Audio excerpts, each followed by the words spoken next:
Welcome to Creative Conversations. I'm Roger Humphrey. In this episode, I'm pleased to welcome Joanne Williams, Professor of Media at the University of Olivet. Please join us as we discuss journalism, communications, and a whole lot of other things. Before we begin, please hit the subscribe or follow button. And if you're of a mind, please leave a comment. These are simple things, but they really help the channel a lot. Thanks. And we are welcoming Joanne Williams to the show. Joanne, thank you so much for coming on. Oh, I am delighted. Just delighted. Nice to see you again. A little truth in advertising. Joanne and I are former colleagues, and our offices were a couple of doors down from each other. And so I used to go down to her office when things were a little slow in my office, just to make sure that she couldn't work too. And so you go down, shoot the breeze, waste your time. No, most welcome. Most welcome. Yeah. But it was fun, and I enjoyed that a great deal. So we're taught. You are the professor of journalism and communications at Olivet University, and which is in Southwest Michigan. So I guess to get started here, if I may, I think we all kind of know what journalism is. It's like, but I'm sure that you're working from some sort of a specific definition when you're in the classroom. So could you define journalism from your perspective, please? Great, thank you. So our major is called media, and there's all kinds of media writing. And journalism is one of them. It's sort of like a genre, like you have detective stories, horror stories, right. Okay. All those things. But journalism is a definite skill of making sure that you are recording journals, just like journals, right? But you are recording what happens for the people who can't be there. So it must be accurate, it must be ethical, and it must be as unbiased as it can be, because we all have biases and they tend to creep in, and we try to watch it. But our job, journalist's job, is to be there when other people can't, and to look into places that other people might not be able to get into. And that could be anything from, God forbid, a war, which many journalists are in the trenches right now, to a city council meeting where someone can't get there, but a journalist can. That's a little more specific and and it helps me out a lot too, because then I guess you said that the overall major is media. Right. And journalism is just kind of a subgenre from that. So let's talk about media, for example, and Sure. and how and what all you teach there, what would fall under that category? Sure, because we have students that are, I want to be a writer, I want to be a broadcaster. So I start with a line, right? And news is at one extreme end, and opinion is at the other extreme end of the line.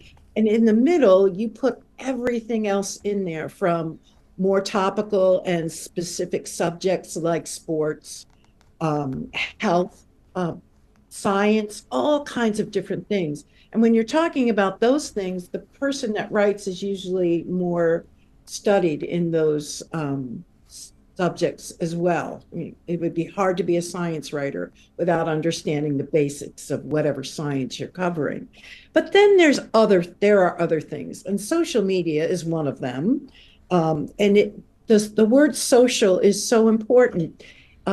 In the very beginning, when social media started, a gentleman wrote a book called Social Media is Like a Cocktail Party. And it's an old-fashioned reference, but it's true. You wander around these little rooms and you talk to people and you meet people you might never have met before, and you start conversations about things you might never have known. Or you start to talk and gather people around, and they listen to your opinions and your expertise, and then they wander off too. So that's social media. There's also humor, commentary. We love to have cartoonists. Cartoonists are an old portion of media, and either can be political or satire or humor, whatever. And then there today we have so many different things in terms of broadcasting and, of course, public relations, marketing, advertising, you name it. So they're all little subsets. The basis of each of those subsets is good writing. And that's where I come in, hopefully. That's yeah. And there's enough examples of bad writing out there. It's nice to know that somebody's got to have that covered. I know that I have laughed over the years when my students, when I taught classes, would ask me when I'm getting ready for a test, and they would ask me if spelling would count. Oh, well, duh. and there are many examples where apparently their professors, some of their professors in college, did not have that ethic, and so the spelling is Yes. just Yeah. abhorrent. So, you and I have been around a little bit. Okay. I'll say it myself, but one of my first lessons in writing was editing and grammar, right? We all started with grammar. And then for me, as I started to get more into writing, it was editing. Not everybody believes those things go together, which is kind of scary. So that's another kind of writing, which is poetry and creative nonfiction or creative fiction and just journaling, right? Social media, unfortunately, is another example of that. Very few people care about grammar, capitalization, and punctuation on social media. But in journalism, when you're trying to get something across in the easiest, most accurate way, spelling and grammar really do help. Well, they're there for a reason. I mean, these are useful tools, and Exactly. I don't think people realize that in my, I don't know if it's my opinion, but the way I feel about things is that spelling and proper grammar and things like that, it's a tool by which we communicate and try to convey ideas. And if you're not using the tools properly, then you're going to be misunderstood on a good day. Right. It would be like, well, the artists who know how to restring their guitars, I love them, but it would be, not putting the right strings in the right order on your guitar. And the communication is still music, it's still writing, but it's so much harder to understand and actually enjoy, right? Exactly. Yeah. Yeah. So when I taught at Olivet, and when you and I were colleagues, it was Olivet College. And you guys have stepped up your game a little bit and have become a university. So how is that different? Kind of walk me through that a little bit. Oh boy, it's been a tough one, and it's really created a schism. And not bad, but it's interesting to see it happen. Those of us that have been there for a while and experienced, Roger, how long were there for decades, right? I was there for 27 and a half years. I was actually brought in January to take over a guitar class that the guy they had just never came back from break, and I got a panic call, and so anyway, and then I got in there and they couldn't get rid of me, so I'm Yay. here. I ain't leaving. All right. So and I'll win. Yeah, I just celebrated my 25th, right? uh-huh. So it's been a real change for us, but we're bringing in new people because part of our graduation to the University of Olivet is online master's level programs. Oh, So that is why most people, when they think about graduate school, think about a big university. Well, universities don't have to be big, um, and colleges don't have to be small. But the idea of that in people's brains makes it easier for them to say, well, they must have a master's program, they must have certifications and all those things. And so the first thing we did years ago, it's probably 10 years now, we have had an online master's program. And that was very easy for us because our business program, which is also our insurance program, was very well run, very well appreciated and recognized. So that was an easy move. But now we're moving into things that, wow, we need specialized people to teach, like social work, counseling, a bachelor's degree in nursing. We're looking at masters in our health and human performance program to help people get closer to sports psychology and physical therapy. It's taken off, and we have a new provost, Maria Davis, who you knew and love. We just had an open house for her the other day. She is retiring, but she was our provost for the past 10 years and got a lot of things in place for our new provost to get these online programs going. So that's the big change. We still have the same number of buildings, except, yay, we finally opened our student center, which is lovely. And not only is it a place for our students to gather, have club meetings, and eat, it's also got a lovely banquet room. And we've actually had jazz concert and wind ensemble concert there too. Works out really well. Great. Yeah. Yeah. So, well, I'm pleased to hear you guys are doing online stuff.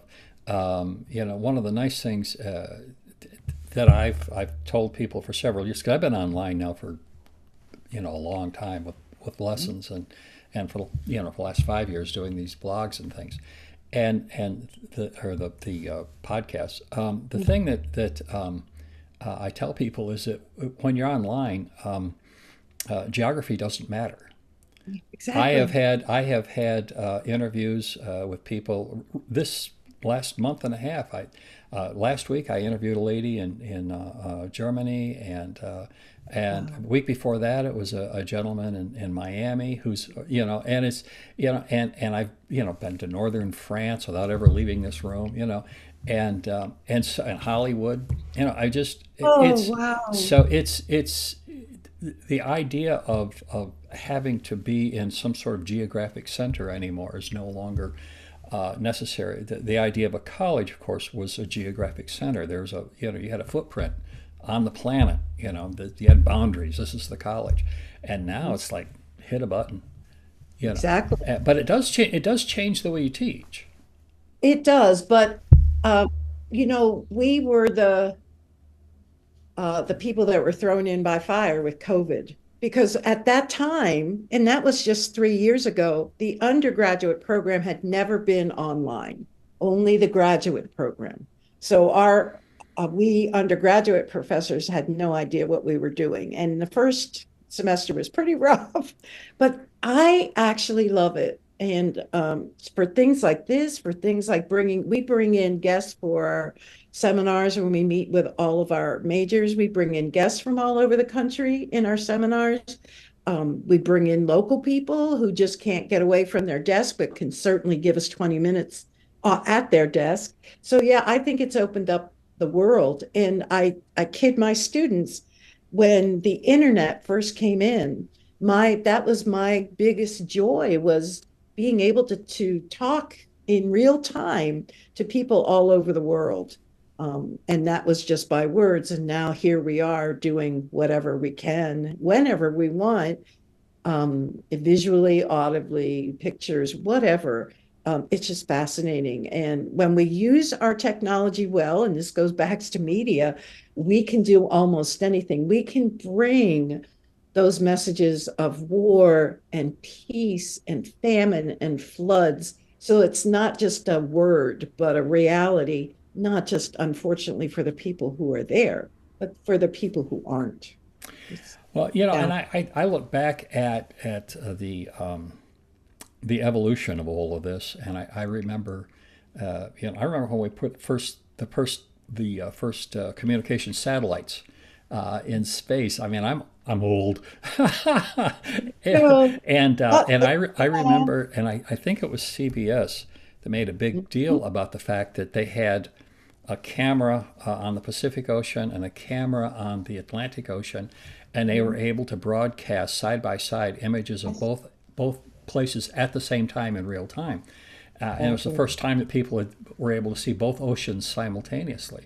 And now, of course, it's like, yeah, so what?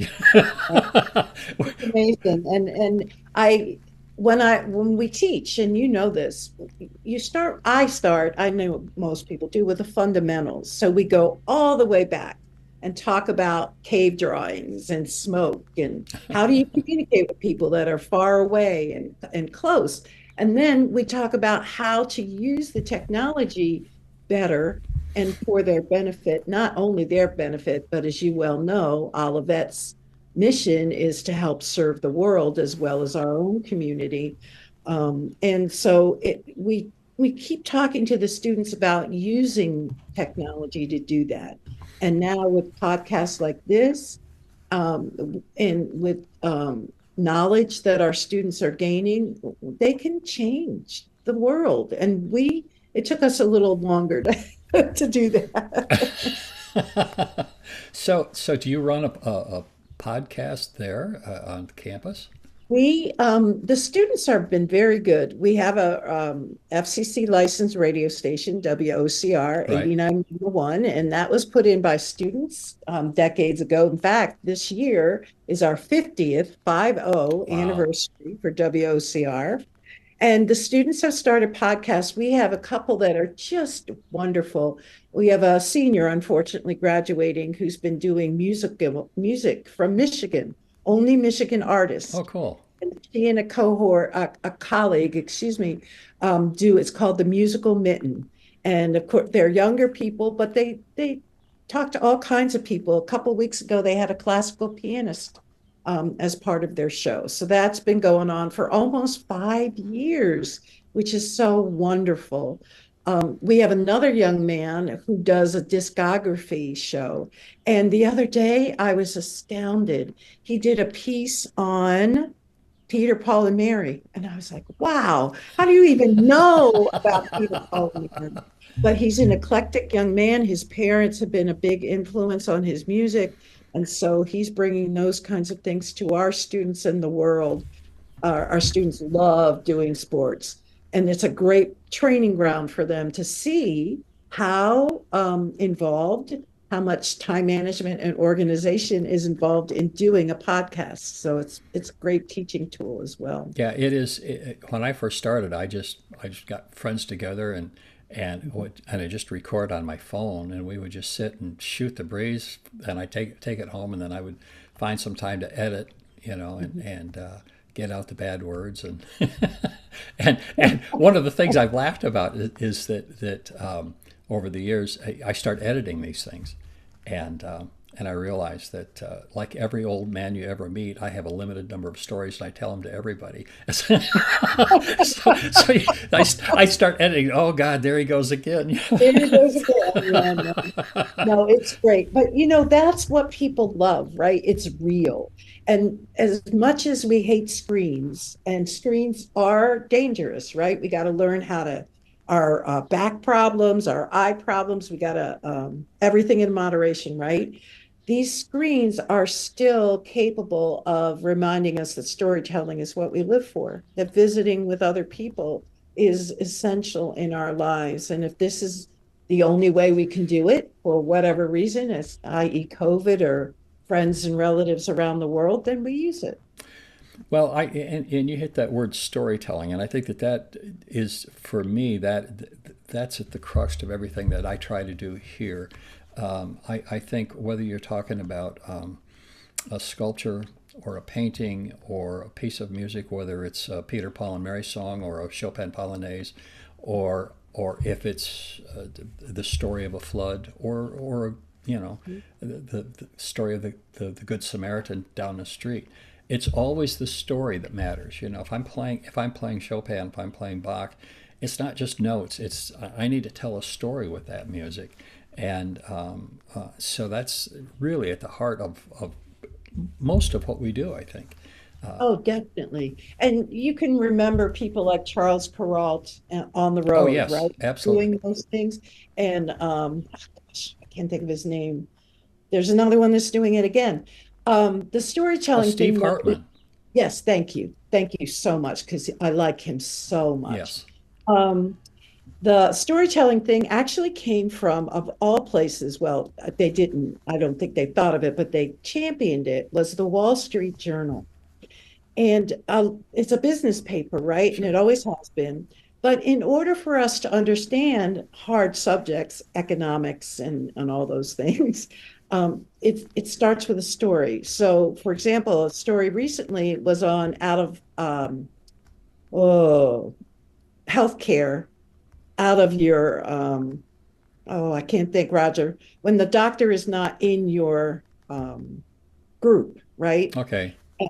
Yeah, so you have to go to another doctor who isn't covered by your insurance. And so, how did they tell that story and how it hurts so many people when they don't ask or don't tell, whatever, is start out with Jane Smith opened up a $600,000 doctor's bill that she didn't expect. That's how you start. And everybody goes, oh my gosh, that could happen to me. Oh, poor Jane. Yeah. And they get interested. And then they start telling the story of making sure that you make sure that your doctor's services are covered by your insurance company, or out of pocket services will be your responsibility. Yeah. So, yeah. Yep, it's all in the storytelling. One of the things that you talked about a few moments ago was the unintended bias that we have, and I came across a story a couple days ago actually, and I did dig into it deep enough to get the details, and I apologize for that. But apparently, the NPR show All Things Considered, um, they've discovered recently. That out of the 87 people that work on that show, all 87 of them are Democrats. Mm-hmm. So, now, whether or not the implication is that Right. as a result, everything that they do has that left lean to it. Whether it does, in fact, I don't know. But I mean, it seems like that is how do you guard against particularly, I mean, it's one thing in a new situation. There was a car accident. It was a Ford. It was a 17-year-old Exactly. driver. There was a telephone pole. You got facts to work with. But when you're dealing with opinion about policies and so on and so forth, how do you guard against, as a journalist, how do you guard against that kind of unintended bias?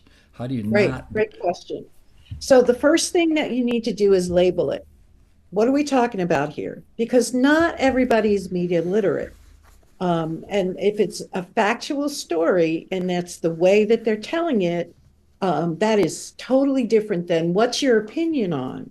And so they must, and it's easier to do in print, my old buddy, because you can label it commentary, analysis, editorial, whatever. It's harder to do video and audio with that. The other thing is that you must be fair. And fair means that if you ask one person this question, when you talk to another person, you ask them the same question. So everybody has the quote equal time, the fairness doctrine, which has gone out of time, it's expired. But I think anybody who's fair and unbiased treats everybody the same way. It's sort of like asking every candidate the same questions, and not going down a rabbit hole about this or that. The other thing is that I very much enjoy NPR because of its storytelling, but there are times I cringe and I think, you're just not helping yourself when you don't stay in the middle of the road. And we all know it's hard to do that. There are bumps, there are curves.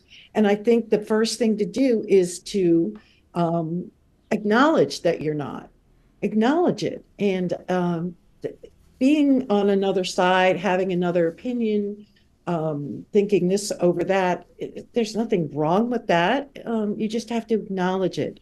When I was growing up, and never, well, of course, kids don't pay attention to politics very much. And unfortunately, a lot of young people don't either these days. But I never realized that newspapers had an owner that could be left, right, middle, or far left, right, or middle. Because I didn't think that would matter when you were reporting. Now there's a lot more private ownership of media, and it is much more of a problem because the private owner is your boss. The public is not your boss. And sometimes the public suffers if they don't realize what kind of filter is being put on the information that they receive. Well, and on the subject of fairness, I think it's incredibly unfair that we're about out of time. Oh my gosh, this has been so much fun. Yeah, Thank you. for me too. So I am Yeah. going to officially say goodbye for now, and hope that we can do this again. I hope you plan on coming back.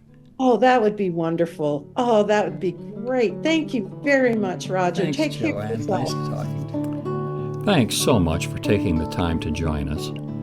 Because of you, this little channel is starting to grow, and I appreciate you very much. I hope you'll come back real soon for more episodes of Creative Conversations with Roger Humphrey.